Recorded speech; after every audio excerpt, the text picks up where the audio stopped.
मर्ज हो जाते हैं। ठीक है,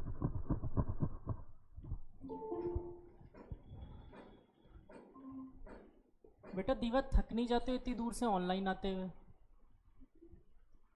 लिटरली दीवार, दो चार दीवार टाप ले इधर पहुंच जाइए।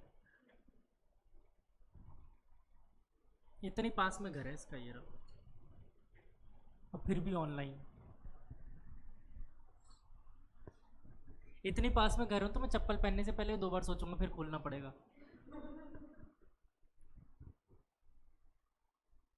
और ये ऑनलाइन आ जाती है। चलो, तो देखो मैक्सवेल ने जो बात बोली थी कि इलेक्ट्रोमैग्नेटिक वेव वाली, इस एक्सपेरिमेंट को मैं अपनी तरफ से एक एक्सपेरिमेंट आपके सामने परफॉर्म करके कुछ समझाने की कोशिश करता हूँ। ठीक है,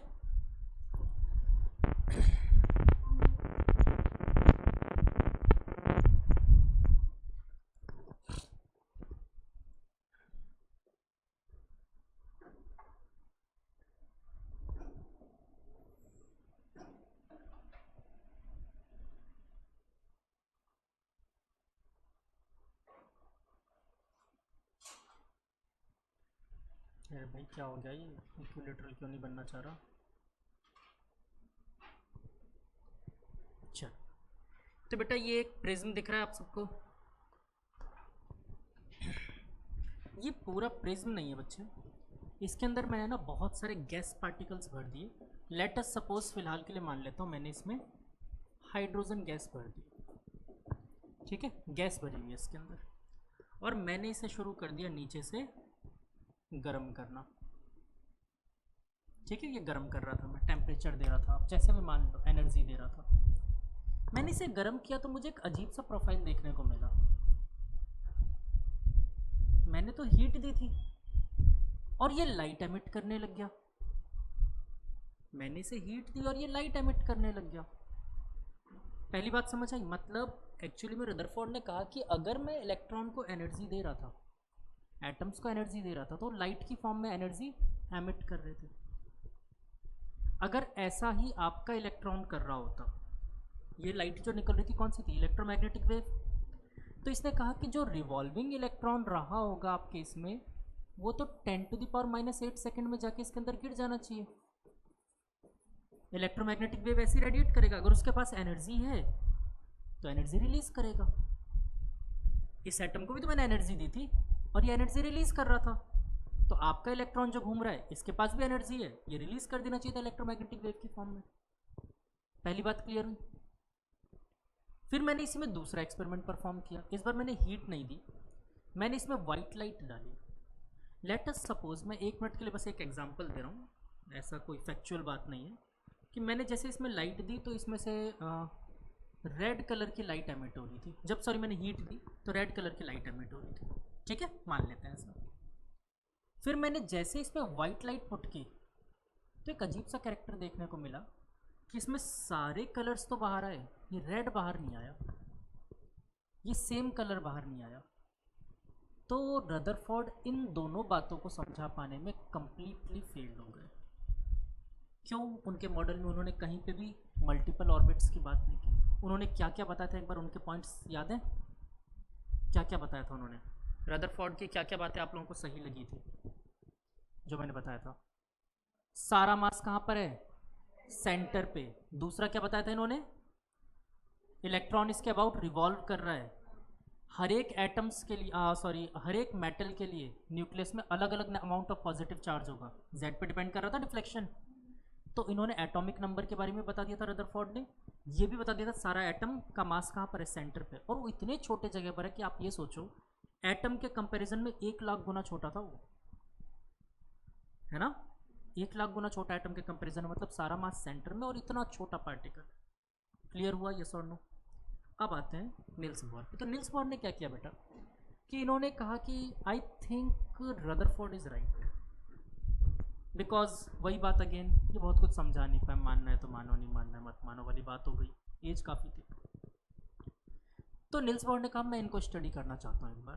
तो इन्होंने इनको 1-2 साल दिए, काफ़ी टाइम तक स्टडी किया इसको, और स्टडी करने के बाद ये अपने कुछ पॉइंट्स पे आए। अच्छा, ये अपने कुछ पॉइंट्स पे आए और इन्होंने कुछ पॉइंट्स बताया हमें ठीक है, अब मैं उन पॉइंट्स पे चलता हूँ। अब मैं अगेन बोलूँ कि Niels Bohr experiment based on Rutherford's experiment, gold foil experiment पे ही बेस्ड है इनका मॉडल, ठीक है ना। उसी को इन्होंने अपग्रेड किया या सही समझाने की कोशिश की कि सही क्या है और गलत क्या है, ठीक है। चल, पहले लिखना पसंद करोगे या पहले समझा दो? पहले लिखना पसंद करो, फिर समझाता हूँ। इनके 3 पॉस्टुलेट है मेनली, वो तीनों पॉस्टुलेट लिखवा देता हूँ पहले। तो नील्स बोहर, अच्छा वैसे इनका नाम बोहर नहीं है, बोर है, ये पता है? इनका नाम बोहर नहीं है, प्रोनाउंसिएशन इसका बोर है, एच साइलेंट होता है नील्स बोर।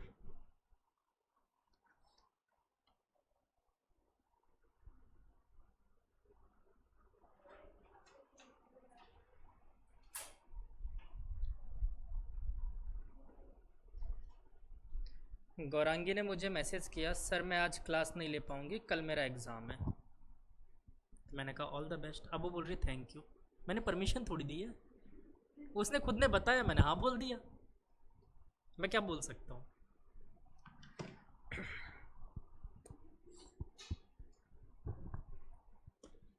मैं मैसेज करता हूँ, अच्छा लूँगा, पूछ रहे हो कि बता रहे हो। अब आपने डायरेक्ट सुना है मेरे को कि हाँ मैं नहीं आ सकती, ठीक है फिर। चलो फर्स्ट पॉस्टुलेट लिखते हैं इनका। देर इज़ अ मतलब इन्होंने साल 2 साल उस एक्सपेरिमेंट को वापस रिसर्च किया है, फिर ये इन पॉइंट्स पे आए हैं, ठीक है। तो अब इनके पॉइंट्स जानते हैं। पहला है, there is a positively charge nucleus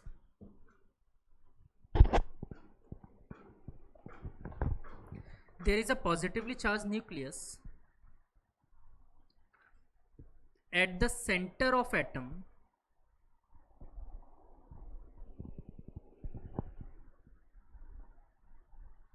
around which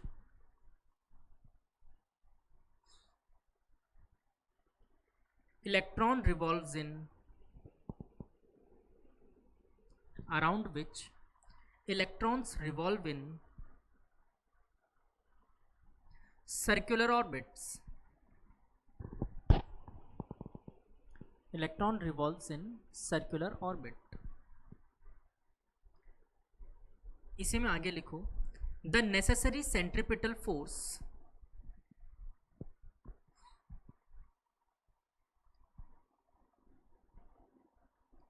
is provided by the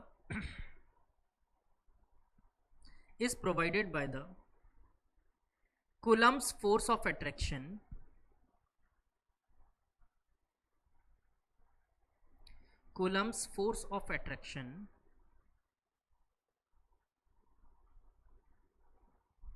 exerted by the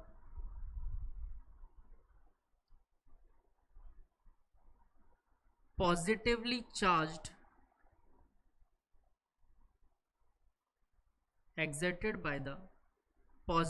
charged nucleus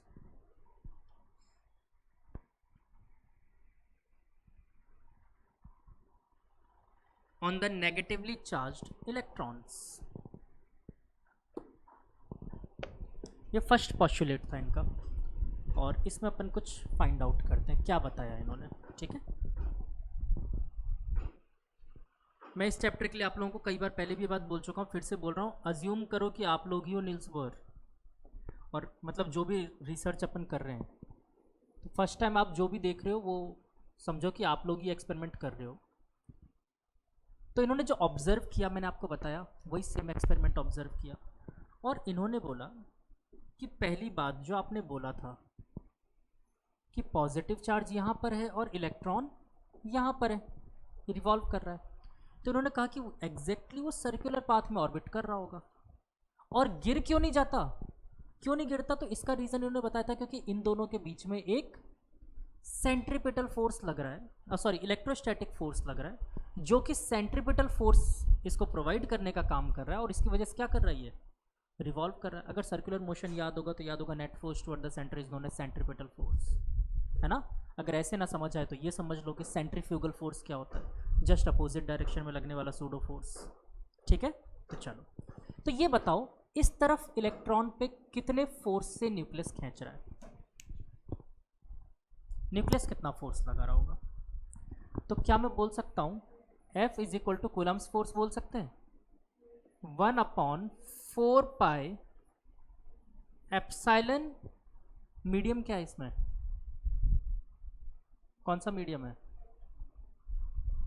water, vacuum बेटा, दो एटम्स के बीच में क्या होगा, सॉरी एटम के अंदर कोई दूसरा एटम हो सकता है क्या, नहीं, तो ये यहाँ पर क्या है, मीडियम वैक्यूम है, तो हमने क्या यूज करेंगे, एप्सिलॉन नॉट। इसका चार्ज बताओ न्यूक्लियस का कितना, Ze, और इलेक्ट्रॉन का चार्ज E अपॉन, अगर मैं इसका रेडियस R मानूं तो R² होगा, यही है फोर्स। सेंट्रीफ्यूगल फोर्स कितना लग रहा है, या सेंट्रीपिटल फोर्स में कितना लग रहा है, net force toward the centre is known as centripetal force.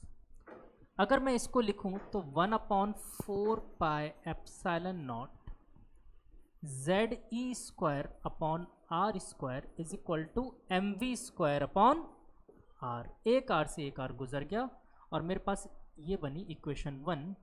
चाहो तो R निकाल लो यहाँ से, या Z भी निकाल लेंगे, चलो बाद में निकालेंगे, इक्वेशन 1। ठीक है, ये मेरा पहला पॉस्टुलेट था, इसको इक्वेशन 1 डाल के यहाँ पर नोट करो, फिर सेकंड पॉस्टुलेट पे चलते हैं।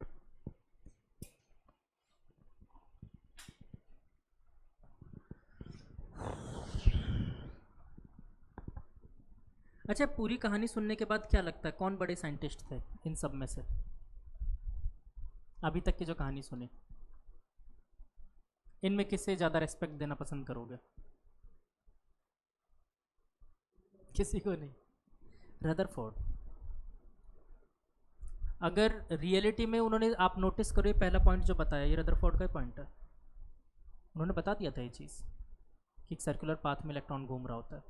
तो अभी देखते चलो, सारे पॉइंट्स वो बताएंगे, और ये ऑलमोस्ट आप अगर सही बात मानो तो ये रदरफोर्ड के मॉडल को ही इन्होंने कंप्लीट किया है, जो कर नहीं पाए थे।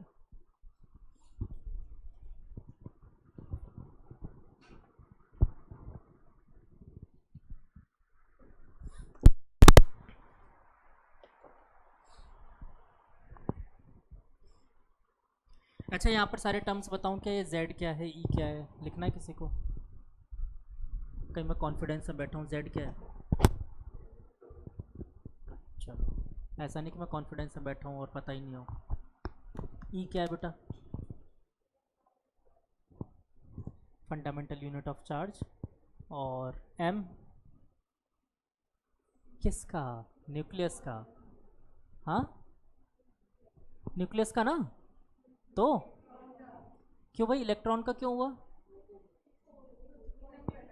एग्जैक्टली सर्कुलर ऑर्बिट कौन कर रहा है, इलेक्ट्रॉन कर रहा है, तो उसका मास होगा ये, ठीक है, ऐसे ध्यान रखना थोड़ा सा। चलो नेक्स्ट, सेकंड पॉस्टुलेट। ये पॉस्टुलेट बड़ा जोरदार है, वैसे तो लिखवाने के लिए इसमें बहुत कुछ है और यहीं से कहानी पलट गई। ठीक है, लिखवाने के लिए बहुत कुछ है पर मैं लिखवाऊंगा कम, समझाऊंगा ज़्यादा। लिखो, द इलेक्ट्रॉन मूव्स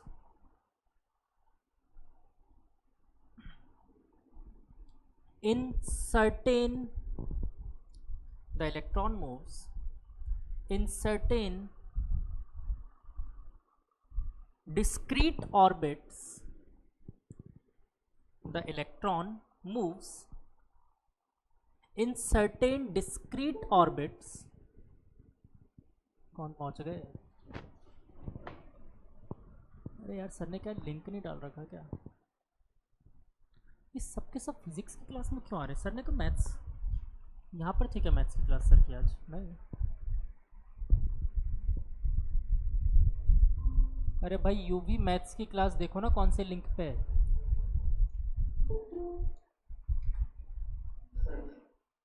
अरे गुड़िया जयेश मैथ्स की क्लास दूसरे लिंक पे है,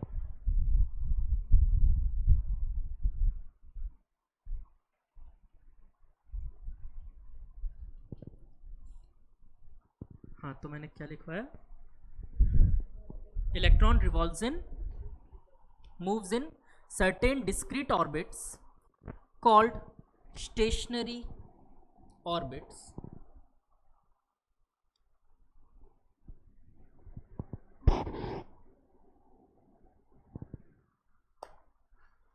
called stationary orbit,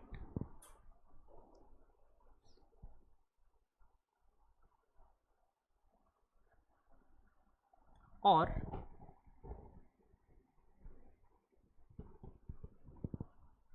fix energy state, stationary energy state भी बोला था इन्होंने एक्चुअली में ऑर्बिट वर्ड यूज़ भी नहीं किया था। इन्होंने बोला था, जो इनकी स्टेटमेंट्स अगर पढ़ोगे तो इन्होंने बोला था स्टेशनरी एनर्जी स्टेट। ये समझाऊंगा अभी क्या होता है, ठीक है। Stationary energy state for which total angular momentum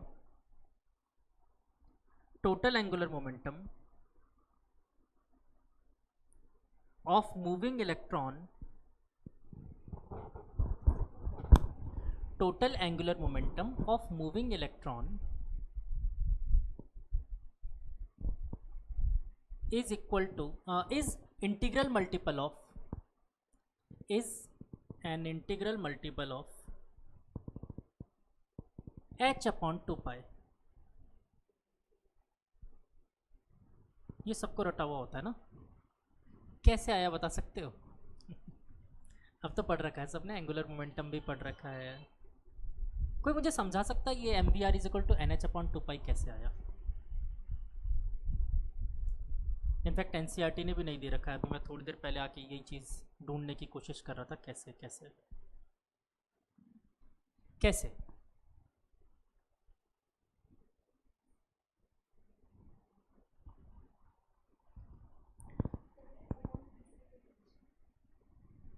चलो h अपॉन पी तो है, ठीक है, अपन निकाल सकते हैं। पर ये दी ब्रोगली पे पहुंच गए। अब दी ब्रोगली तो अभी टाइम है, बट ठीक है, चलो दी ब्रोगली का रिलेशन ले लेते हैं हम लोग काम में। h अपॉन एम वी बोल देता हूँ, बट उससे कैसे? हाँ बालक, हम बताना चाहेंगे कैसे आया M V R is equal to NH upon 2 पाई।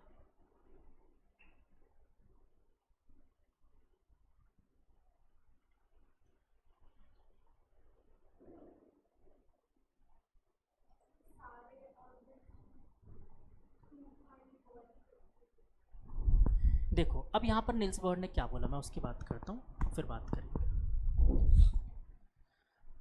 ये वाला पॉइंट तो हटा दूँ, इसकी ज़रूरत नहीं है अब।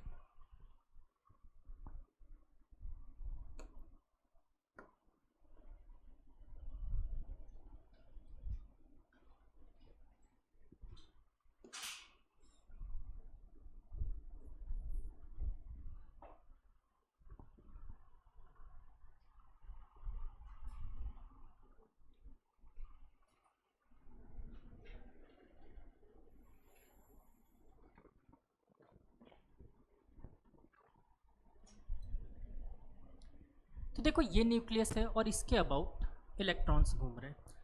तो जो पहले मैक्सवेल ने कहा उसकी बात करता हूँ, फिर इसकी भी बात करता हूँ। मैक्सवेल ने क्या कहा था? अगर इलेक्ट्रॉन यहाँ पर घूम रहे तो डेफिनेटली इसकी कुछ ना कुछ तो एनर्जी रही होगी, है ना? इसकी कुछ एनर्जी रही होगी, और अगर एनर्जी है तो एमिट करके इसके अंदर गिर जाना चाहिए था। तो इन्होंने बोला यार इलेक्ट्रॉन कहीं भी नहीं घूम सकता है। इलेक्ट्रॉन एक पर्टिकुलर एनर्जी स्टेट में अगर पहुँच गया ना तो वहाँ पर वो स्टेबल होता है।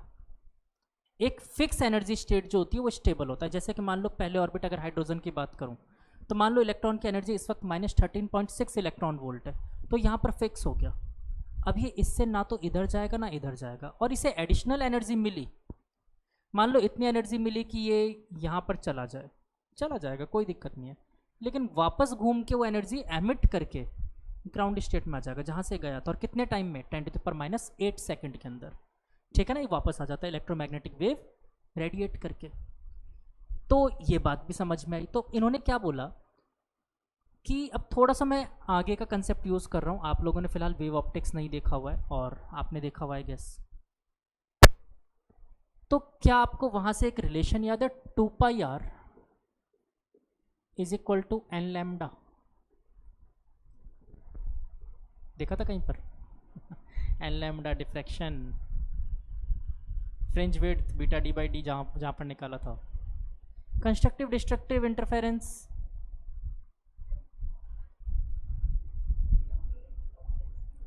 हाँ वेव ऑप्टिक्स की कह रहा हूँ मैं। अच्छा रे ऑप्टिक्स पढ़ा हुआ है, ओके। चलो ऐसे 11th में भी था ये, और 11th में वेव्स चैप्टर में था आप लोगों के सिलेबस में कंस्ट्रक्टिव और डिस्ट्रक्टिव इंटरफेरेंस, ठीक है। वहाँ पर इंटरफेरेंस आप लोगों ने पढ़ा था ना वेव्स में, तो वहाँ पर था, ये हुआ करता था एन लैम्डा की कंडीशन, बट चलो जाने दो, मुझे उससे मतलब नहीं है। आप इसको ऐसे समझो, लैम्डा का मतलब एक पर्टिकुलर वेवलेंथ है। इस पॉइंट को मैं चाहूँ तो अभी बाद में और आपको एक बार एक्सप्लेन करूँगा जब मैं डी ब्रोगली पढ़ाऊँगा, ठीक है। तो देखो एन लैम्डा का मतलब ये है कि एक लैम्डा, एक वेव, कंप्लीट वेव ये हो गया एक साइकिल। आप सोचो ये कंप्लीट साइकिल है वेव को, अगर मैं देखूँ तो अगर मैं दोनों पोर्शन को मिलाऊँ तो एक कंप्लीट साइकिल है, तो ये 1 लैम्डा हो गया। तो ऐसा ही माना गया आगे चल के ये वेव्स की फॉर्म में मूव करते होंगे, ठीक है। तो इसलिए 2 लैम्डा 3 लैम्डा एक पर्टिकुलर एनर्जी स्टेट थी। क्लियर। मुझे कहीं से प्लैंक का फॉर्मूला याद आ रहा है, E is equal to H C by lambda, कहीं से ये याद आ रहा है, ठीक है। मैं इसकी वजह आपको कैसे बताऊं। और is equal to M C square भी हुआ करता था, सी से सी गुजर गया था और यहाँ से हम लोगों ने निकाला था lambda is equal to H by M C की जगह मैं वी बोल दूँ, स्पीड, स्पीड मोमेंटम ही तो होता था, तो lambda is equal to H by M V momentum के लिए। इसको यहाँ चिपका दें तो 2 pi R is equal to N H by M V. और यहाँ से नोटिस करो इस एम वी को इधर भेज देते हैं, 2 पाई को इधर ले आते हैं, तो M V R is equal to N H upon 2 pi. यही था इसकी second equation, M V R is equal to N H upon 2 pi. अगर electron in fix energy state में पहुंच गया तो वहाँ पर वो स्टेबल होता है, लेकिन इसके आगे पीछे वो कहीं पर भी प्रेजेंट नहीं हो सकता। मतलब कि अगर एन आपका इंटीजर नहीं है तो प्रेजेंट नहीं हो सकता। अब इसका एक रीज़न थोड़ा सा डीप होता है अगर जानना चाहो तो। Lambda stands for a complete wave. अगर मान लो मैं यहाँ पर 1.5 लैम्डा ले लूँ ना, 2 pi R is equal to 1.5 lambda, तो वो कुछ ऐसा वेव बनाएगा जो किसी दूसरे के ऑर्बिट को कट कर रहा होगा। अगर मैंने इनकम्प्लीट वेव लिया तो इसका मतलब डेफिनेटली वो किसी दूसरे वेव को दूसरे के ऑर्बिट को कट कर रहा होगा, तो दैट इज़ नॉट पॉसिबल। हमने क्या बोला कि अलग अलग ऑर्बिट्स में इलेक्ट्रॉन घूम रहे हैं और वो एक दूसरे को इंटरसेक्ट भी नहीं कर सकते, इसलिए मैंने एग्जैक्टली एक इंटीजर नंबर लिया यहाँ पर एन। क्लियर, ताकि ये एक दूसरे को इंटरसेक्ट ना कर सकते हो, ठीक है। बट अगर आप लोग इतनी कहानी नहीं समझ आई तो कोई प्रॉब्लम नहीं है, सिर्फ ये याद रहना ज़रूरी है आप लोगों के लिए, M V R is equal to N H upon 2 pi. पर मेरी क्या आदत है थोड़ा डिटेल ही बताऊं तो what is the actual reason.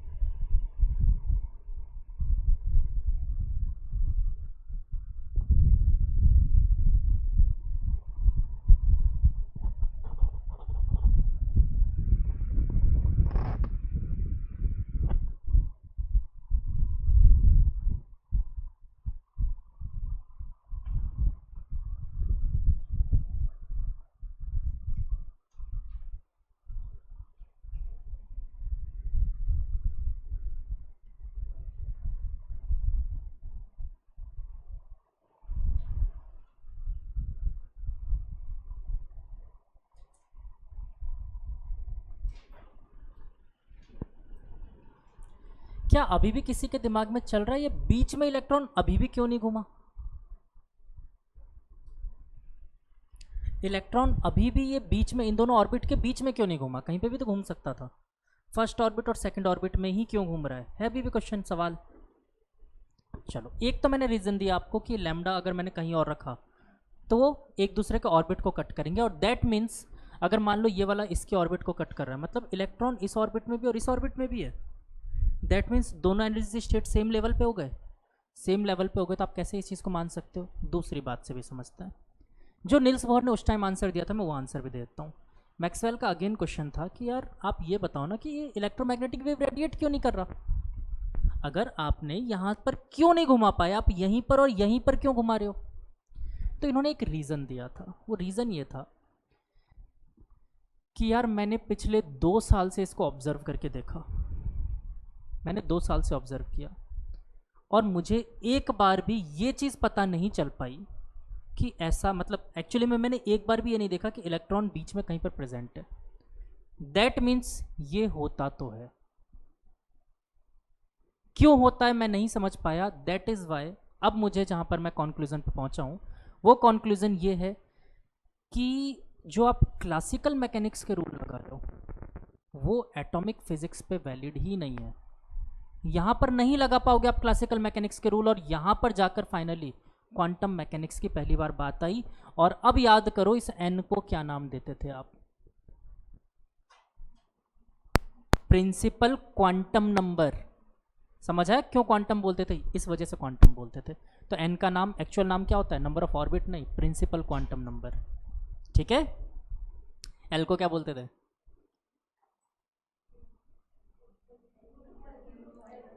अच्छा, कितने क्वांटम नंबर्स थे? कौन कौन से? चलो वेरी गुड।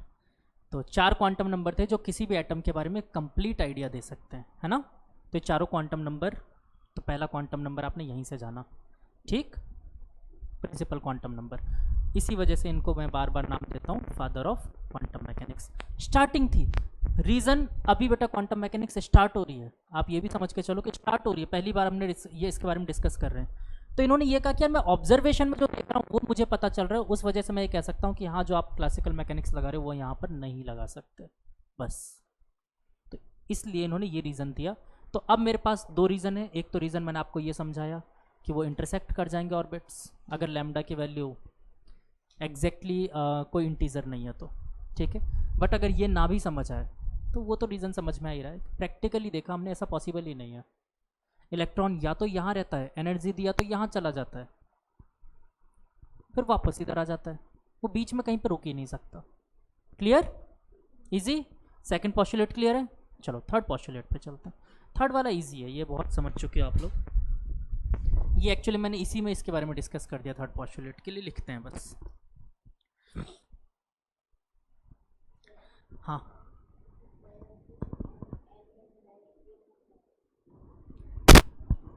पूरी रामायण खत्म होने के बाद पूछ रहे हो सीता किसके पिताजी थे?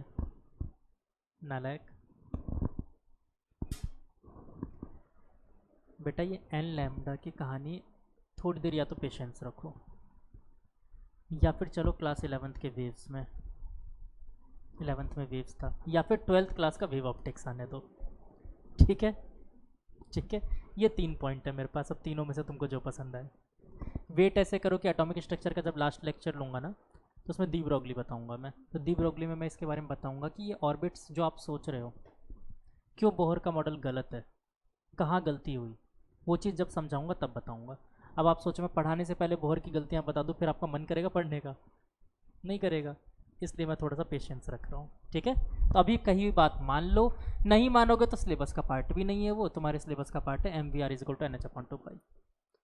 मेरा रीज़न था, मैं इसको लेके बहुत उसमें रहता था कि यार ये क्यों, कैसे, क्यों ही ये फॉर्मूला क्या मन में आई, सपने में देखा और बना दिया MVR=NH/2π, क्यों माना? तो इसलिए मैंने आप लोगों को बता दिया, ठीक है? चले आगे, थर्ड पॉस्टुलेट लिखो। Electrons in outer orbit. अच्छा, आउटर ऑर्बिट के पास एनर्जी ज़्यादा होती है कि कम होती है? हाँ, ज़्यादा होती है कम होती है?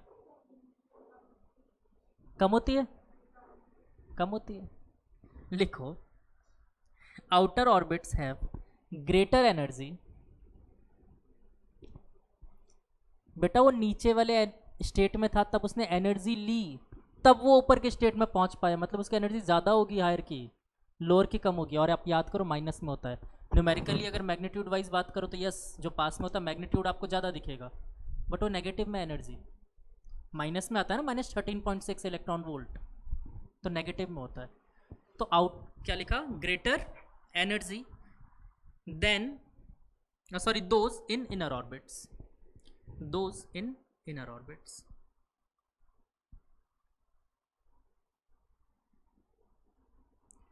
The orbiting electrons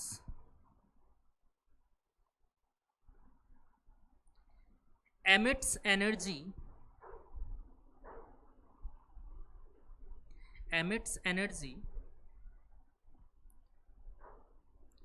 when it jumps from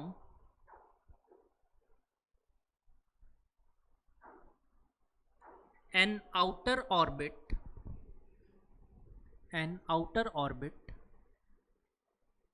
bracket में लिख देना और आउटर ऑर्बिट को ई एच, ई और नीचे सफिक्स में एच लिख देना।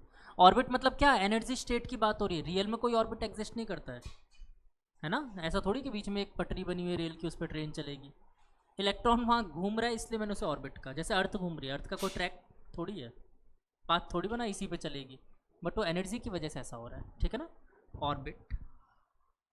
अच्छा, अर्थ अपने सेम पाथ पे रिपीट करती है क्या बार बार?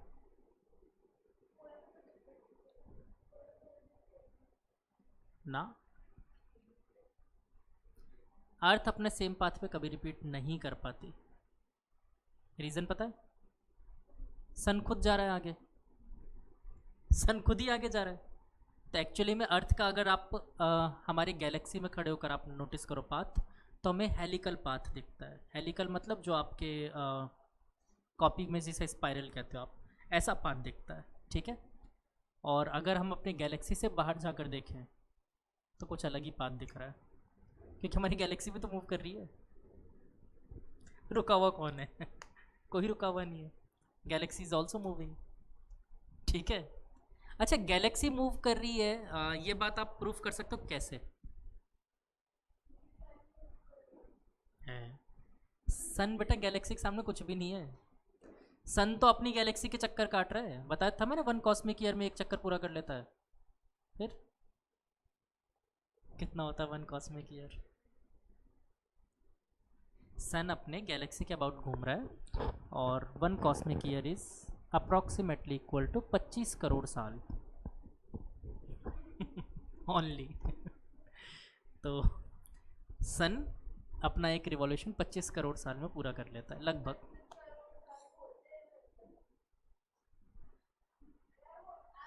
जैसे अर्थ घूम रही है ना, जिसको आप 365 डेज कहते हो।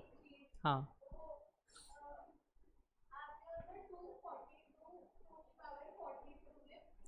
हाँ, हाँ, वो 2 की power 42 is a greatest number बालक। मैथ्स मना कर देता है प्रोबेबिलिटी निकालने से उसकी, कि इवेंट होगा ही नहीं। बहुत छोटा नंबर है उससे तो। 2 की पावर 42 बहुत बड़ा नंबर है बालक। हाँ, तो 1 कॉस्मिक ईयर ये होता है। और हमें कैसे पता ये सब मूव कर रहे हैं? मैंने जब सारी गैलेक्सी को एक सॉफ्टवेयर में डाल के और एक पॉइंट पे मर्ज किया, तो सब ऑलमोस्ट सेम पॉइंट पर आकर मिले, जिसे हमने कहा था पॉइंट ऑफ सिंगुलैरिटी। और ये सबके मोमेंट की, क्योंकि देखो सबका मास अलग अलग है, तो वेलोसिटीज़ भी अलग अलग रही होगी एक्सप्लोजन के टाइम पे, इसलिए कुछ आगे पीछे है। बट अगला पॉइंट हम नोटिस करें तो सबकी वेलोसिटीज़ के साथ जब मैंने कंबाइन किया तो सबको एग्जैक्ट टाइम लगा 13.6 billion years, I guess 13.6 billion years. तो हम इससे हम वो टाइम भी निकाल सकते हैं जो पॉइंट ऑफ सिंगुलैरिटी का टाइम रहा होगा, जिस टाइम एक्सप्लोजन से बना था सब चीज़ें, ठीक है। तो एक टाइमलाइन अगर आप नोटिस करोगे तो एक सेंटर के अबाउट पूरा यूनिवर्स फैला जा रहा है और कंटिन्यूसली एक्सपेंडिंग, कंटिन्यूसली एक्सपेंड कर रहा है। क्यों? अगर स्पेस में कोई पार्टिकल पे एक बार फोर्स लगा दो तो क्या होता है, वो ऑलवेज मूविंग रहेगा, तो इसलिए गैलेक्सीज मूविंग है। फिर एक और आगे जाके बात आई, वो कुछ अलग ही आ गई। ये मूव तो कर रहे हैं बट कांस्टेंट एक्सेलरेशन से कर रहे हैं। कांस्टेंट वेलोसिटी से मूवमेंट होना चाहिए था। हाँ, क्या चीज़? नहीं, एक्चुअली में जिस वक्त एक्सप्लोजन हुआ उस वक्त एक फोर्स लगा था, कांस्टेंट वेलोसिटी से मूव करना चाहिए था। फोर्स कंटिन्यूस थोड़ी लग रहा है, फिर एक्सेलरेशन कहाँ से आ रहा है? इसके बारे में भी थोड़ा बहुत अगर हो पाएगा तो मैं बताऊंगा जब मैं E=mc² पढ़ा रहा हूँगा न्यूक्लियर फिजिक्स में, तब इस पॉइंट को थोड़ा सा डिस्कस करूँगा कि E=mc² सही है या नहीं है। ये तो डिस्कस करेंगे कम से कम। फार्मूला तो बताया नहीं है ना इन्होंने, मतलब फार्मूला ही बताया, डेरिवेशन तो दिया नहीं है इन्होंने। तो ये सही है कि नहीं है ये कैलकुलेट करेंगे। चलो, हाँ क्या कह रहे हो? चलो, तो लिखवा दिया था मैंने पूरा, कहाँ तक लिख लिया था? अच्छा, EH to an inner orbit E L, lower orbit को मैं क्या नाम दे रहा हूँ, E L.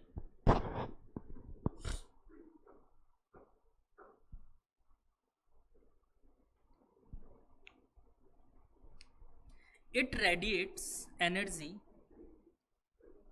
it radiates energy,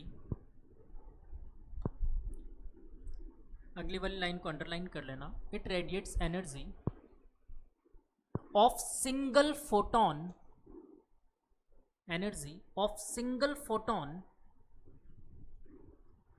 of frequency f, ये सिंगल फोटोन से लेकर फ्रीक्वेंसी f तक अंडरलाइन कर लो। कुछ पिछले चैप्टर में कही हुई बातें अगर याद हो थोड़ी बहुत, तो मैंने बताया था एनर्जी जो भी होती है एमिट होती है, उसको बनाते वक्त उसकी एक फ्रीक्वेंसी होती है, वो कभी भी मीडियम चेंज होने से चेंज नहीं हो सकती। याद आ रहा है? थ्रेशोल्ड कहाँ से आ गया इसमें? थ्रेशोल्ड तो एटम के लिए था, एटम इलेक्ट्रॉन एमिट करता था। मैंने क्या कहा था कि मीडियम के चेंज होने से कभी फ्रीक्वेंसी चेंज नहीं हो सकती। एक बार जो मैंने सोर्स ने मेरी एनर्जी बना दिया, उसके बाद वो एनर्जी सेम टू सेम रहेगी। रे ऑप्टिक्स में मैंने डिस्कस किया है, वेवलेंथ चेंज हो जाती है, स्पीड चेंज हो जाता है मीडियम चेंज होने पर फ्रीक्वेंसी चेंज नहीं हो सकती। ठीक है, चलो। तो यहाँ पर इन्होंने एक और बात बोल दी लास्टली। अच्छा हाँ, यहाँ से एक अकेला फोटोन एमिट होगा, सिर्फ एक फोटोन। ठीक है, एक फोटोन एमिट होगा, और वो फोटोन की क्या एनर्जी रहेगी बालक? E higher minus E lower is equal to H nu बोलो या एफ बोल दो फ्रीक्वेंसी के लिए। ठीक है, उसकी फ्रीक्वेंसी एफ होगी। तो ये इक्वेशन 3 थी। अब ये 3 इक्वेशंस हम लोगों को नील्स बोर से मिल चुके हैं, और इससे हम पता नहीं क्या क्या करने वाले हैं।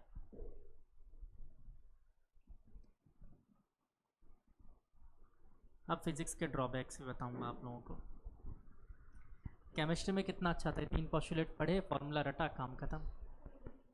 यहाँ पर फॉर्मूला रटने से काम नहीं चलेगा, यहाँ पर फॉर्मूला डिराइव करना पड़ेगा, और डिराइव करना ही पड़ेगा, क्योंकि एग्जामिनर गेम कैसे खेलेगा वो भी बताऊंगा मैं। ठीक है, चलो तो तीनों पोस्टुलेट लिखूं इधर, फिर डिराइव करते हैं। तो क्या क्या पोस्टुलेट है जरा बताओ मुझे। पहला मिला था मुझे K Z E square upon R is equal to M V square, ये पहला था। दूसरा मिला था मुझे M V R is equal to N H upon 2 pi, और तीसरा मिला, इसका काम बहुत बाद में पड़ेगा, एच एफ। ये 3 मिले। पहले इन दोनों को सॉल्व करते हैं थोड़ा सा। ठीक है, कैसे सॉल्व करते हैं? तो किसी भी एक से आर की वैल्यू निकालो और दूसरे में पुट कर देते हैं। ठीक है, तो बोलो क्या कौन सा पसंद आ रहा है? या तो वी निकाल लो इसमें से और उसमें पुट कर देंगे। तो अगर मैं यहाँ से वी निकालूँ तो क्या आएगा बच्चों? अगर मैं इसे थोड़ा सा सॉल्व करूँ, वी निकालूँ, क्या निकल के आएगा? V is equal to N H upon 2 pi M R, यही आएगा। इसको उठाकर इक्वेशन 1 में रख देते हैं। रखें तो वैसे एनसीईआरटी और सीबीएसई को के वर्ड पसंद नहीं है, 4 पाई एप्सिलॉन नॉट ही पसंद है, ध्यान रखना। तो 1 upon 4 pi epsilon naught, Z को बाद में लिखूंगा, E square upon R into Z is equal to M पहले से था, और वी स्क्वायर मैं यहाँ से रख रहा हूँ तो क्या बनेगा? N square H square upon 4 pi square M square R square. देखो एक एम से ये एम गुजर गया, एक आर से ये आर गुजर गया, आर को इधर ले आए, बाकी सबको इधर ले जाते हैं। तो आर इज इक्वल टू 4 पाई, अच्छा 4 से 4 गुजर गया, ये भी हटा देते हैं,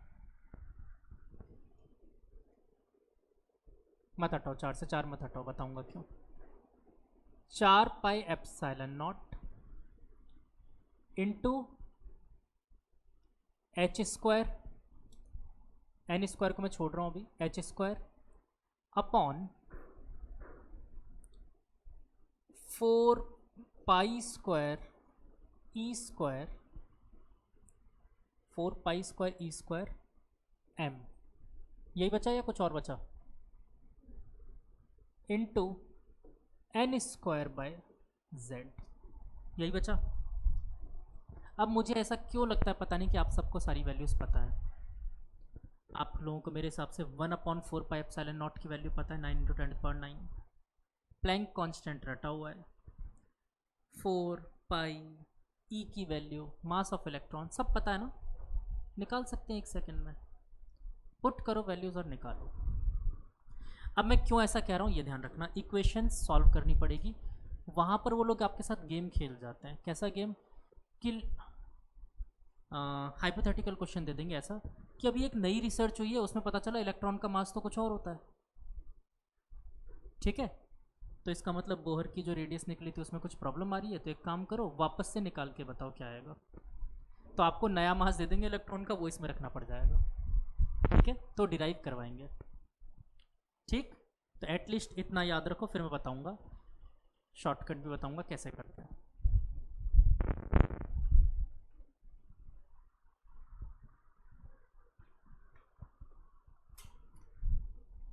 अच्छा, सॉल्व करोगे क्या? चलो रहने दो, मत करना सॉल्व, अभी तो मैं बता देता हूँ डायरेक्ट वैल्यूज़।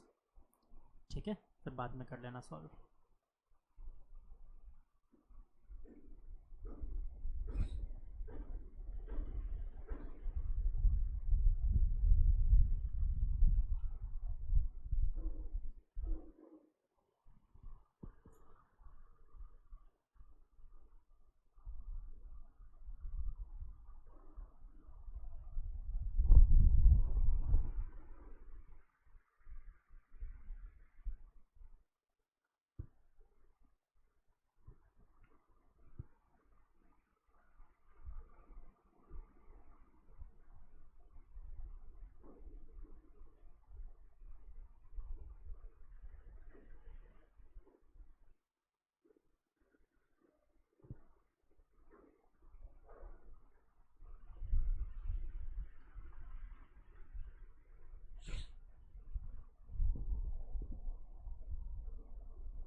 डन। ठीक है, तो बेटा इसके बाद जब हमने इस वैल्यू को सॉल्व किया था, तो एटलीस्ट आप लोगों ने रटा हुआ तो है, मान लो ना सबका रटा हुआ ये वैल्यूज़। क्या आई थी रेडियस की?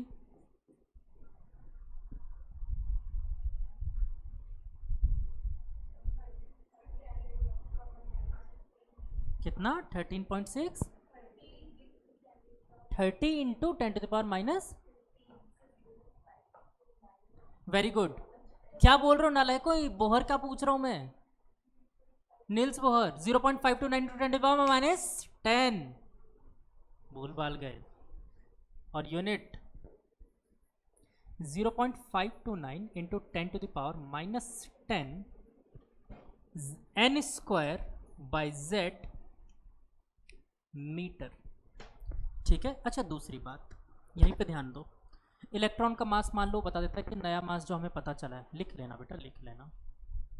इलेक्ट्रॉन का नया मास हमें जो बताया गया, मान लो उसने क्वेश्चन में दिया कि वो पुराने वाले इलेक्ट्रॉन के मास के हाफ है, तो आप क्या करना, इस फॉर्मूले में E/2 रखोगे तो क्या हो जाएगा, E²/4, यानी 4 इधर मल्टीप्लाई में आ गया। बाकी सब तो सेम टू सेम है, तो 0.529 इंटू 4 कर देना। ठीक है, तो वहाँ पर सॉल्व करने मत बैठना। ठीक, क्लियर है हाँ या ना? पर ये चीज़ जब तक नहीं सॉल्व कर पाओगे तब तक निकाल नहीं सकते, तो इसलिए ये डेरिवेशन भी आना ज़रूरी है। ठीक है, मुझे नहीं लगता इसको रट के जाना समझदारी, अगर रट सकते हो तो रट लेना। रट सकते हो? मुझे तो नहीं हुई याद आज तक, सच बताऊँ तो। आप लोगों की इच्छा है, रट सकते हो तो पक्का रट लोगे ना? कल पूछूंगा।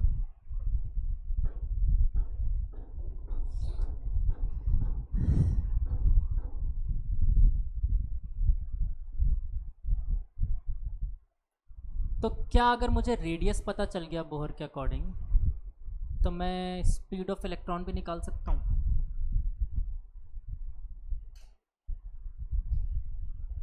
जागो मोहन प्यारे, वो सो गई पीछे बैठे बैठे, ऐसे ऐसे आंखें खोलनी पड़ रही है उसको।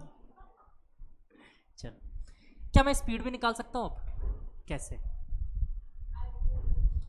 दोनों में से जो इक्वेशन पसंद आ रहा हो उसमें जाके आर की वैल्यू रख दो। मुझे ये ठीक ठाक लग रहा है, रख देते हैं आर की वैल्यू। रखें? देखो, तो मैंने इस वाले में v is equal to n को लास्ट के लिए छोड़ देता हूँ, और इधर था h अपॉन 2 पाई m, और r की वैल्यू रखी। बेटा कितना आया? 4 pi epsilon naught h square, और जो भी बाकी डिनोमिनेटर में था ऊपर गया, 4 pi square E square m, और z बाय एन स्क्वायर, यही होगा। इसको भी हमने काटा पीटा, जो भी था, एक n से एक n गुजर गया, और सॉल्व कर कर आके जो आया मेरे पास रिजल्ट वो कुछ ऐसा दिख रहा था मुझे। देखो यहाँ पर 4 पाई स्क्वायर से 4 पाई स्क्वायर कट गया, और जो भी एक h कट गया, n से m कट गया। आसान है इसकी वैल्यू रखना, तो एप्सिलॉन नॉट की और ई स्क्वायर की रखनी है, E square by 2 epsilon naught. ठीक है, तो ये आया था मेरे पास I guess 2.18 into 10 to the power 8 z by n metre पर, सॉरी, सेंटीमीटर पर सेकेंड। हाँ, कहाँ पर? नहीं बेटा, इसको सॉल्व किया मैंने सेंटीमीटर पर सेकेंड में। हाँ, वो मीटर में। अच्छा, आप ये कहना चाहते हो डेटा रखा तो? डेटा रखा तो 10⁶ आया था ये, मैंने उसको सेंटीमीटर पर सेकेंड में कन्वर्ट किया आप लोगों को कुछ रियलाइज़ कराने के लिए। क्या ये ऑलमोस्ट ऐसा नहीं लग रहा देखने में कि स्पीड ऑफ लाइट 3 × 10⁻80 थी मीटर पर सेकेंड में? यानी ये स्पीड ऑफ लाइट से मात्र 100 गुना के आसपास कम है। इतनी हाई स्पीड पे घूम रहा होता है इलेक्ट्रॉन। ठीक है, और एग्जैक्टली इसकी स्पीड जो होती है ना, वो स्पीड ऑफ लाइट से 137 टाइम्स होती है, 137 टाइम्स कम होती है। यानी सोचो कितनी हाई स्पीड पे घूम रहा है। मतलब इसको पूरे अर्थ को भी रिवॉल्व करने में ना कुछ मिली सेकेंड से भी कम का टाइम लगेगा। इलेक्ट्रॉन इतनी हाई स्पीड पे घूम रहा है। बिल्कुल घूम रहा है, आपके हाथ में घूम रहा है, यहाँ पर एटम ही तो है। ठीक है, ऐसे सर भन्ना रहा होता है ना, वो इसलिए भन्ना रहा होता है, बालों में भी एटम्स हैं।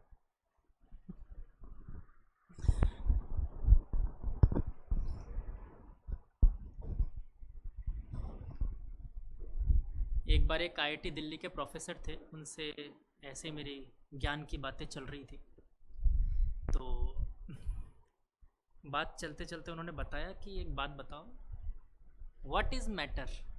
और उन्होंने मेरे ज्ञान चक्षु खोल दिया। मैटर है ही कहाँ? कहाँ है मैटर? जिसे आप एटम मान रहे थे उससे 1,00,000 गुना छोटा एक पार्टिकल था जिसमें पूरा का पूरा मास कंसिस्ट था। आपने अभी फिलहाल तो ये माना। जब उन पार्टिकल्स को जाके देखना शुरू किया ना, तो मुझे फाइनली मिला कि वो सब भी पूरे खाली पड़े हैं, अंदर सिर्फ एनर्जी बची है, सिर्फ एनर्जी। तो मैटर कुछ होता ही नहीं है, कुछ भी नहीं है मैटर, जो भी है वो एनर्जी है।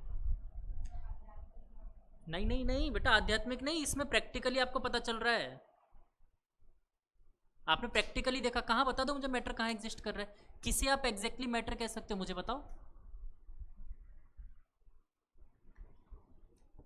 अगर मैं इसे मुक्का मारता हूँ, मान लो एक बार मैंने मुक्का मारा, तो एक्चुअली मैंने इसे कांटेक्ट नहीं किया, ये सिर्फ दोनों सरफेसेस के बीच में इलेक्ट्रोस्टैटिक रिपल्शन था जिसने उसे इंपैक्ट किया है।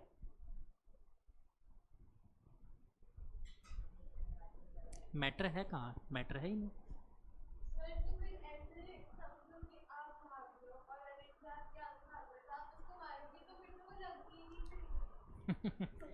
लगी मतलब वो इलेक्ट्रोस्टैटिक रिपल्शन था एटम्स में।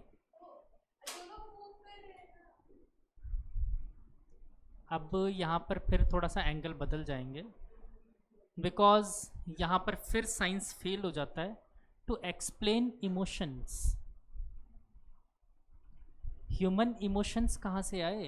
एनर्जी तो समझ लिया, मैं खूब सारे एटम्स ला के रख देता हूँ, बना दोगे इमोशन? क्यों नहीं बना पाए आज तक रोबोट इमोशन के साथ? ये बना ही नहीं सकते, अभी तक साइंस फेल है यहाँ पर।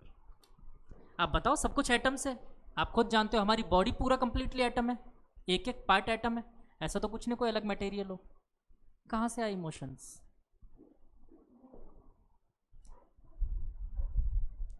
तो इसको समझने के लिए फिर एक साइंस का ब्रांच बनाया गया जिसे कहा गया psychology, that depends only on practical knowledge, not about the experiments. कोई प्रूफ नहीं है एक्सपेरिमेंटल प्रूफ, उसकी डेफिनेशन ही है साइकोलॉजी की। This is the only branch of science where क्या बोलते हैं exactly, no experimental proofs are there. Experimental proofs नहीं है, क्या है बताओ? आप मुझे बताओ ना, एक्सपेरिमेंटल प्रूफ्स क्या है, आप बताओ। आप मुझे एक्सपेरिमेंटल प्रूफ्स बताओ, मैं मान जाऊंगा। जिसे हम प्रैक्टिकल पे कैप्चर किया है, मैं यही तो बोल रहा हूँ अभी। एक्सपेरिमेंट्स क्या है आपके पास कि मैं अगर मैं बोलूँ कि मैं अगर आपके सामने एक बड़ी फालतू सी बात बोलता हूँ कि मैं एक भूत भगाने का मंत्र पढ़ूंगा और आपके अंदर से भूत भाग जाएगा, इज इट ट्रू? कैसे मान लोगे फिर यहाँ से और निकलते गए, यहीं से साइकोलॉजी से निकला पैरानॉर्मल साइंस, वो भी साइंस की ब्रांच है जिसे साइंस ही नहीं मानता। हाँ, पैरानॉर्मल साइंस वहीं से निकलता है, ब्रांच है ये साइंस की। रिसर्च होता है एक यूनिवर्सिटी के बारे में, शायद मैंने आप लोगों को बताया भी था। आप लोगों को बताया था क्या मैंने? हाँ, बॉडी ट्रांसफॉर्मेशन का बताया था मैंने। यूनिवर्सिटी है, प्रॉपर रिसर्च होती है उसमें, और मैंने उसको गूगल पे भी दिखाया था आप लोगों को, कितने वहाँ पर तो एक्चुअली में केस एग्जिस्ट करते हैं। तो ऐसा है बालक, ठीक है। चलो वापस फिजिक्स पर लौट के आते हैं, हमारी फिजिक्स की दुनिया बढ़िया है। जरा सोचो, अब निल्स बोहर ने एनर्जी कैसे निकाली होगी? हम लोगों ने स्पीड और रेडियस तो निकाल लिया, एनर्जी कैसे निकाली होगी? यार वो तो काइनेटिक एनर्जी आएगी। अब मुझे जो ध्यान है शायद वो -13.6 थी, और kinetic energy can never be negative. ऐसे थोड़ी होता है, प्रूफ देना पड़ेगा। किसने? हाँ, तो वहाँ पर ये बोला गया होगा क्योंकि वो आपने डिराइव नहीं किया, अब डिराइव करोगे। तो अब मेरे हिसाब से आप लोग class 11th work energy power पे पढ़ के आए हो, और क्लास 12th पोटेंशियल भी पढ़ा है। तो मेरे हिसाब से आप लोग पोटेंशियल एनर्जी का फॉर्मूला भी जानते हो, क्या होता था? के Q1 Q2 अपॉन आर, जहाँ पर साइन के साथ रखते थे तो पोटेंशियल एनर्जी मिल जाएगा। काइनेटिक एनर्जी हाफ mv² से मिल जाएगा, और दोनों को जोड़ देंगे तो टोटल मैकेनिकल एनर्जी मिल जाएगा। निकाल के देखते हैं कितना आता है, निकालें? हाँ, कितना खुश हो गए, निकालो सर आप निकालो, हम तो छाप लेंगे। चल,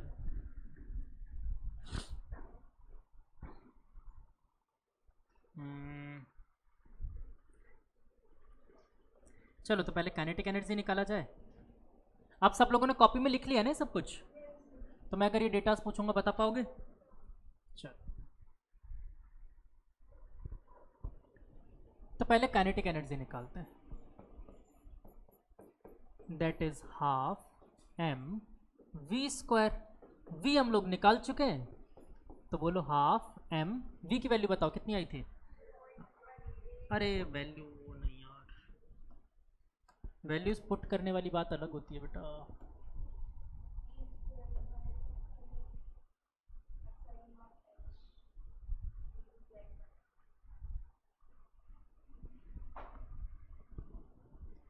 तो मैं यहाँ पर लिख देता हूँ e² / 2ε0। अरे काटा पीटी के बिना ही रखता हूँ मैं इसको, रुक जाओ। इसको 4πε0 ही रहने देता हूँ, और ऊपर फिर क्या बचेगा, पाई कहाँ से बच गया आपका, पाई तो कट गए थे दोनों। अच्छा, तो आपने बोला 2h सिर्फ, चलो रखते 2ε0h का होल स्क्वायर। अच्छा सॉरी, z/n भी तो है, ये कौन बोलेगा, इंटू z/n का होल स्क्वायर। ठीक है, इसको सॉल्व करते हैं तो देखते हैं क्या निकल के आता है। तो kinetic energy is equal to k is equal to half m e⁴ upon 4ε0 का square h square into z²/n²। ये निकल के आया, मैं खुश हो गया। ठीक है, कुछ वैल्यू मिली, बड़ा अच्छा लगा, जो सिर्फ z और n पे डिपेंड कर रहा है ना। फिर मैं दूसरी वैल्यू निकालने चला, पोटेंशियल की। पोटेंशियल निकालते हैं, तो potential u is equal to k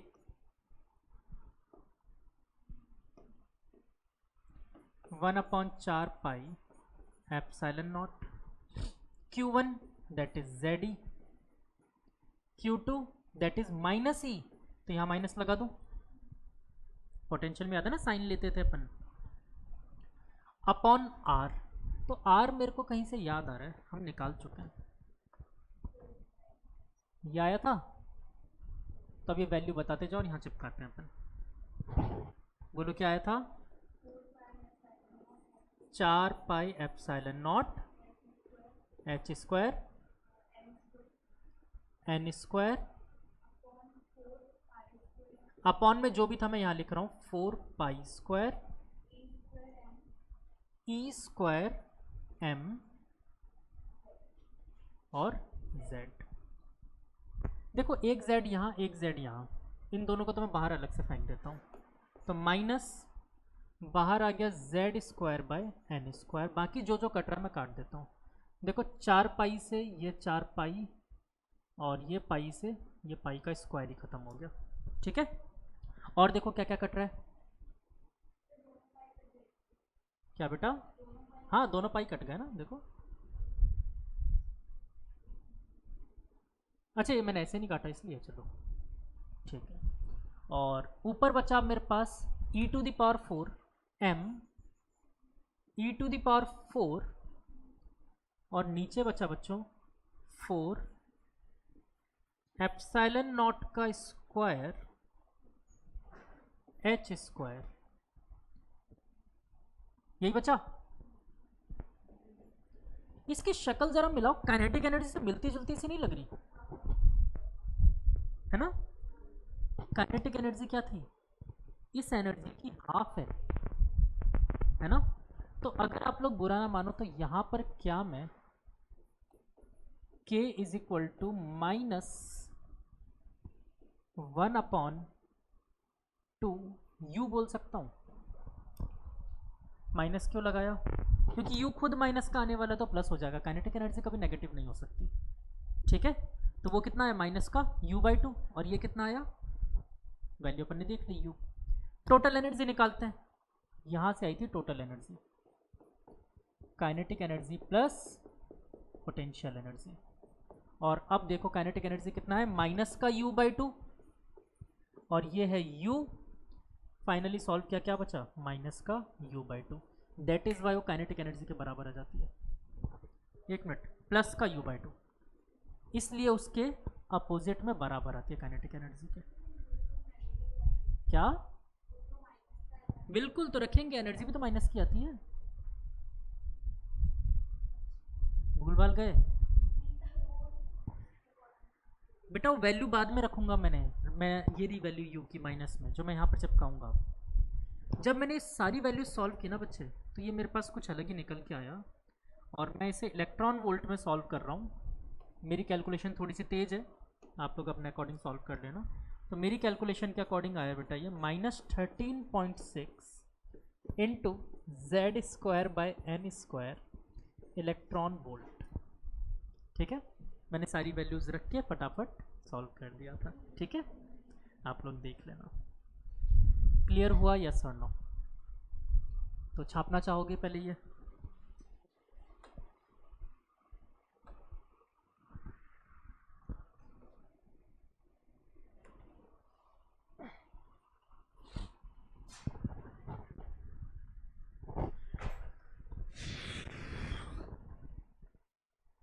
अच्छा, चैप्टर ये वाला टेस्टी लगा नहीं लगा? क्या?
ऐसा तो नहीं एक बटन निकाल के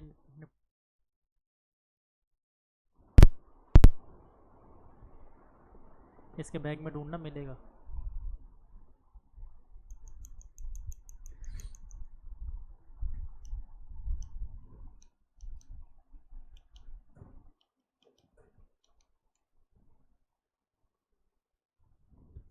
दीवा का भी एग्जाम चल रहा है क्या?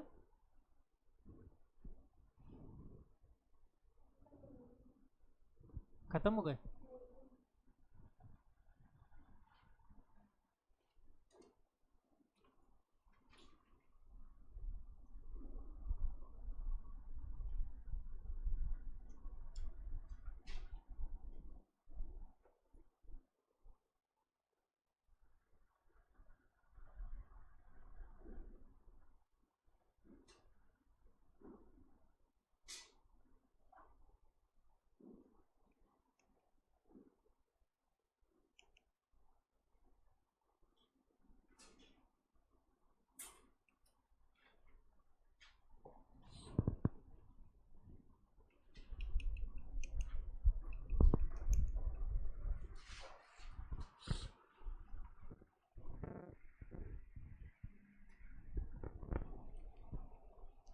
डन?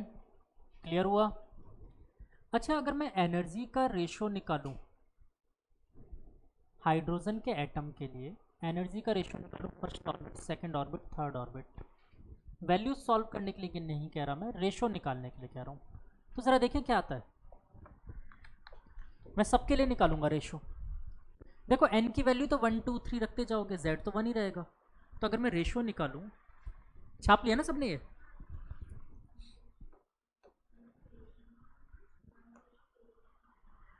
1:4 नालायक। 1:1/4 ratio 1/9 ratio 1/16 ratio 1/25 and so on, है ना? ये बात थोड़े टाइम बाद काम आएगी। अगर मैं इसे एग्जैक्टली निकालूं, मान लो ऊपर 100 होता, तो ये 100, तो ये कितना 25 टाइम्स एनर्जी, मतलब 75% एनर्जी फर्स्ट से सेकंड ऑर्बिट में खत्म हो गई। फर्स्ट ऑर्बिट से सेकंड ऑर्बिट में गए, 75% एनर्जी का डिफरेंस आ गया, क्योंकि ये 1 तो ये कितना 25, सॉरी 100 तो ये 25। दूसरे और तीसरे में देखें तो ये सॉल्व करके आएगा 11 पॉइंट समथिंग, अगर 100/9 करेंगे तो 11.11। मैग्नीट्यूड वाइज बात कर रहा हूँ, साइन देखो उसका माइनस था, इस वजह से हायर, ठीक है ना, पोटेंशियल से निकाल रहे थे ना अपन, इसलिए। तो मैग्नीट्यूड वाइज बात करोगे तो देखो कितना डिफरेंस आ गया, 75% का डिफरेंस फर्स्ट और सेकंड ऑर्बिट में। सेकंड और थर्ड में देखो ये 25 और ये 11। मैं जल्दी जल्दी सॉल्व कर रहा हूँ। 100/4 और 100/9 दैट इज़ 11.11, ठीक है। तो यहां पर कितने का डिफरेंस आ गया?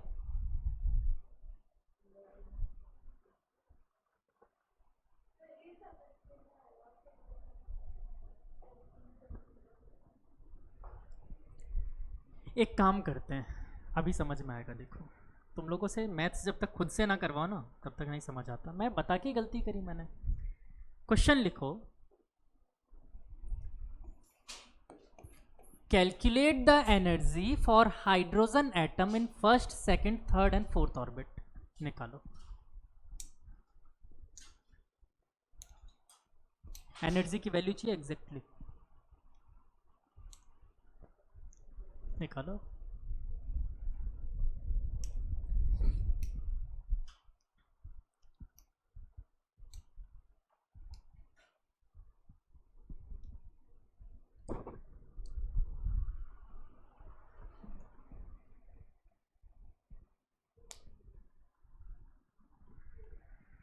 इसके बाद बचता है hydrogen spectrum and then de Broglie, chapter खत्म। बस, वैसे मैं चाहता तो आज ही हाइड्रोजन स्पेक्ट्रम भी उड़ा सकता था, पर नहीं, कोर्स खत्म हो जाएगा। अब नेक्स्ट क्लास एटम की कब रहेगी तुम लोग की? शनिवार को। हाँ, सैटरडे शनिवार ही होता है बेटा। थर्सडे को तो ऑप्टिक्स है ना। बढ़िया क्लास। हाँ, कैलकुलेट करना है। वो समझ में नहीं आ रहा था उसको, अब समझ में आएगा। अभी परसेंटेज निकलवाऊंगा प्लस माइनस करके।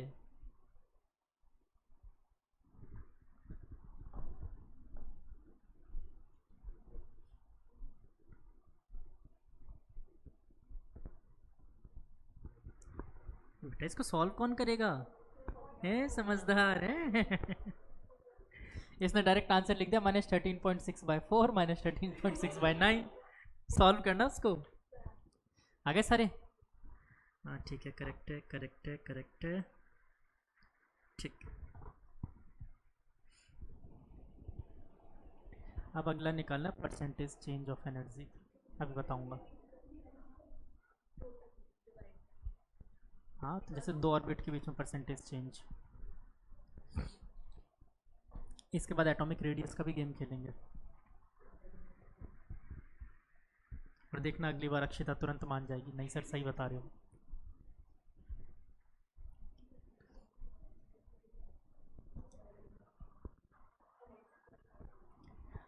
पहले ये निकाल लेते हैं सारी। सबका लगभग आंसर आने में ही होगा मुझे लगता है। अरेंज आ गया आंसर? नहीं निकाला? अरे तो आगे कौन करेगा? हो गई पीठ सीधी। अरे नाना, किसको डिवाइड तो करो। और ये याद रहनी चाहिए वैल्यूज। ये वाली पता है आप लोगों को एनर्जी में, हाइड्रोजन स्पेक्ट्रम में लिखना पड़ता है आप लोगों को वैल्यूज। तो इसकी जो वैल्यूज निकाल रहे हो याद भी होनी चाहिए। तो देखो, आप लोगों ने फर्स्ट ऑर्बिट में निकाला होगा E1, और वो सबसे आसान था -13.6 इलेक्ट्रॉन वोल्ट। फिर निकाला आप लोगों ने E2 डिवाइडेड बाय 4 हुआ, और यह है -3.4 इलेक्ट्रॉन वोल्ट, है ना? ये आया। फिर आपने थर्ड में निकाला E3, कितना आया? 1.5 1.8 कितना?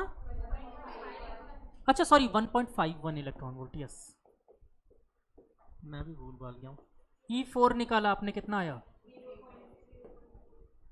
85 ना। ठीक। अब जरा डिफरेंस ऑफ एनर्जी निकालते हैं। ये देख के छाप रही है, देख के लिखाइए। कुछ समझदार बच्चे देख के लिखने का ही वेट कर रहे थे। डिफरेंस निकालते हैं जरा। इन दोनों का डिफरेंस कितना आ रहा है?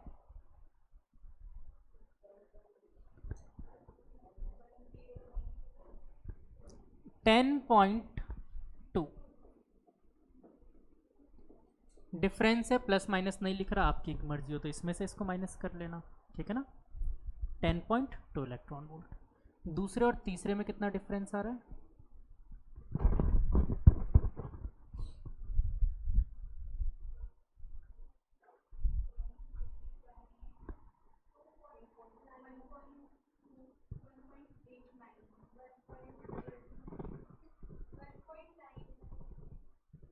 1.91 आना चाहिए ना। अरे 1.5 जा 3 होता है, उसमें 0.4 जोड़ दो, तो इसमें 0.4 जोड़ के क्या आएगा, 1.91 आएगा।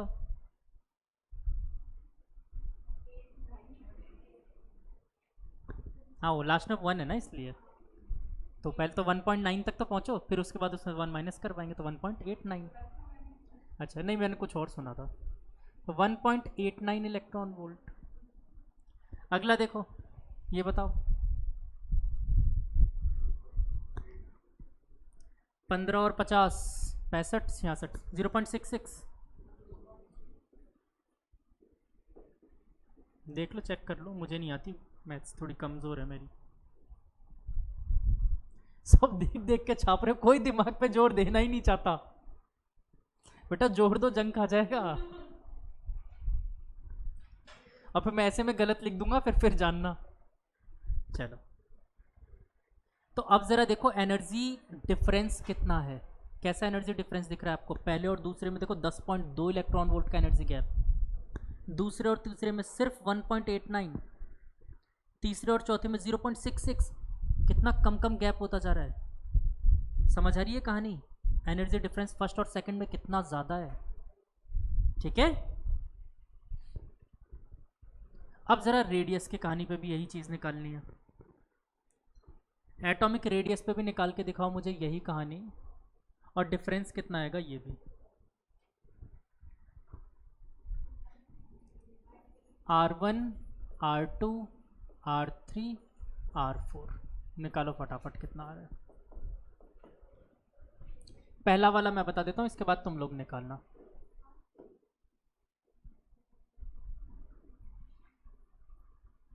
अच्छा 10⁻⁻10 को एंगस्ट्रॉन बोलते हैं ना, आप एंगस्ट्रॉन भी लिख सकते हो। मैं क्यों करूँ, करो तुम लोग।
इधर देख लो, कर दिया मैंने, समझ गया मैं कैलकुलेशंस।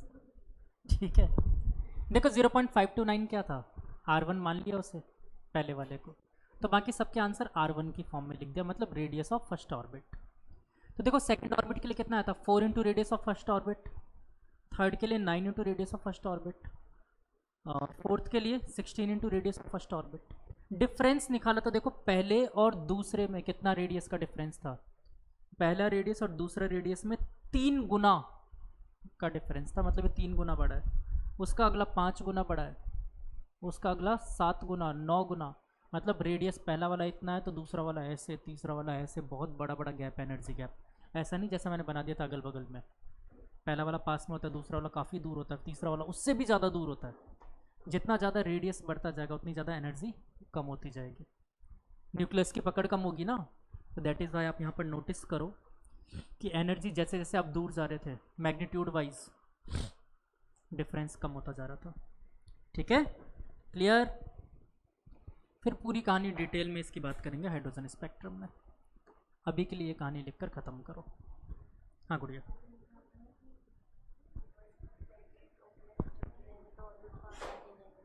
हाँ, ऑर्बिट में एनर्जी, रेडियस तो दूर होती जाएगी। देखो तुम, देखो आप समझे नहीं।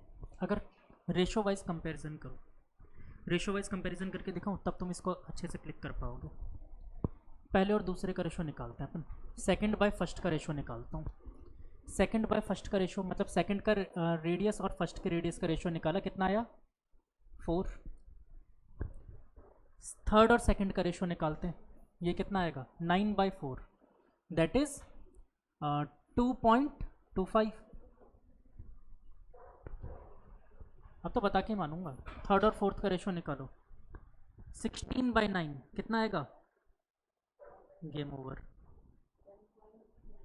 हाँ समथिंग तो मेरे को पता है, समथिंग बताओ आगे क्या होगा। ठीक है, तो 1.7 टाइम्स। अब देखो रेडियस के रेशो सेकंड और थर्ड को कंपैरिजन करोगे तो देखो रेशो कम होता जा रहा है। रेडियस आगे जाके तुम्हें पास पास दिख रहे हैं, ये तो फर्स्ट से कंपेयर कर रहे हो इसलिए तुम्हें ऐसा बढ़ता हुआ दिख रहा है। सेपरेशन देखो दोनों में 2 का 2 का 2 का, तब तो तुम्हें इजी ये लगा सब में 2 2 का सेपरेशन आ रहा है, बट इन रियल तुम नोटिस करोगे मल्टीपल में डिफरेंस भी तो है। ठीक है ना, इसलिए रेशो से उस चीज़ को पता कर पाओगे तुम। सेकंड और थर्ड का रेशो क्या है तब पता चलेगा तुम्हें। सेकंड और थर्ड तो थोड़ा सा डिस्टेंस का वो है, हेर फेर। मतलब अगर मैं देखूँ, मैंने किसका निकाला ये थर्ड और फोर्थ का, तो फोर्थ का रेडियस और थर्ड का रेडियस सिर्फ थर्ड वाले से 1.7 टाइम्स बड़ा था फोर्थ, जबकि फर्स्ट वाले से 4 टाइम्स बड़ा था सेकंड वाला। तो डिफरेंस समझ में आ रहा है, फर्स्ट वाले से 4 गुना दूर, सेकंड वाले से सिर्फ 2.25 टाइम्स दूर, थर्ड और फोर्थ के बीच में 1.7 टाइम्स का डिस्टेंस, और धीरे धीरे लास्ट में तो लगभग बराबर बराबर से होने लग जाते हैं। ठीक है, अच्छा नील्स बोहर ने ये नाम दिए थे ऑर्बिट्स के KLMN। ठीक है ना, ये KLMN है ना, first second third fourth energy state, ये नील्स बोहर ने दिया था नाम। क्लियर। चलो अब आज जो पढ़ा इस कहानी को वापस पढ़ लो। अगला टॉपिक चाहो तो लिख सकते हो हाइड्रोजन स्पेक्ट्रम, और उसमें लिखना चाहो तो लिख सकते हो टू बी कंटिन्यूड।